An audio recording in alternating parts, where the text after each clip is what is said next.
So I was just talking with the dog lady, the trainer who has Grayson at the place where she works.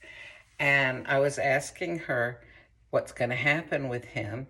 And she said right now, probably for the next couple weeks, he's just going to spend a lot of time playing with the other dogs, getting worn out every day playing with them. I'm going to fix my lunch here.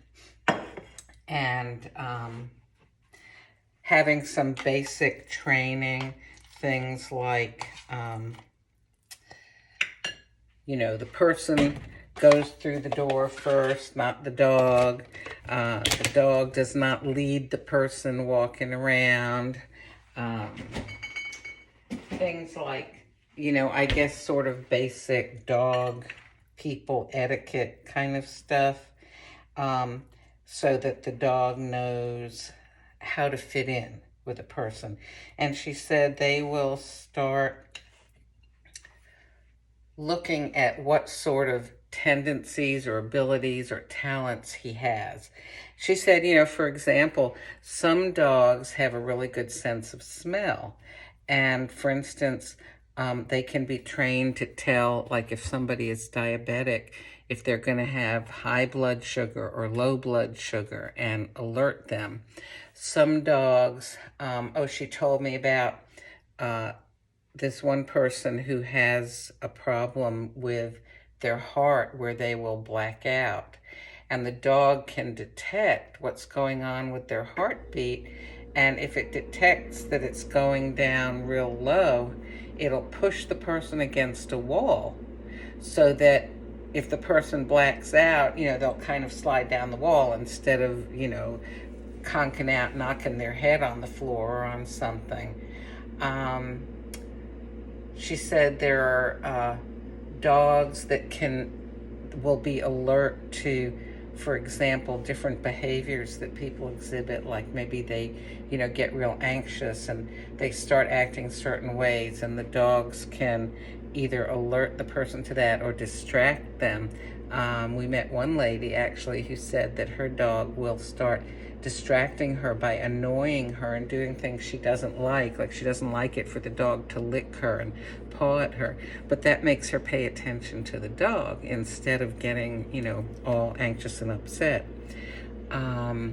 Golly, what other she said also, there are people that use the dogs for support, like if they need help getting up or they fall down and need help to get back up, things like that's why it's good if you have a big dog as a service dog.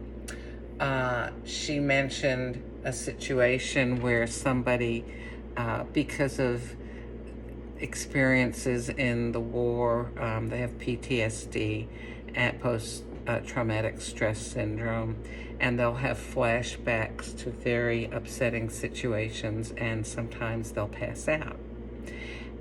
But when they wake up swinging, and kind of violent. But what the dog does is when they pass out, it lays on them so that when they wake up, the dog starts licking that, and it's got like positive pressure on the person's body, so the person is able to be calm and not all violent waking up. My gosh, it's amazing. So they will see if Grayson has some sort of ability to, I don't know, good sense of smell or who knows what.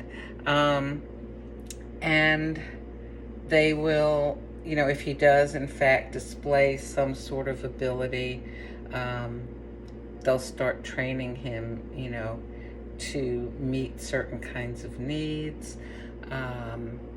And if it happens that he doesn't, then maybe he could be a therapy dog where he just goes, like the kind of dogs that visit in hospitals or old folks' homes or places like that. Anyway, he may just end up being a companion dog in a nice family or with somebody who just needs a dog in their life.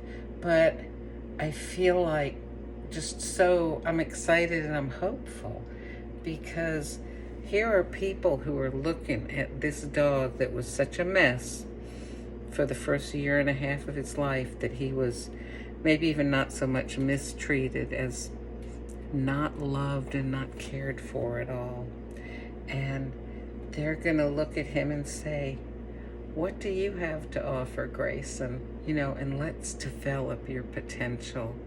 The motto of the place is changing lives at both ends of the leash.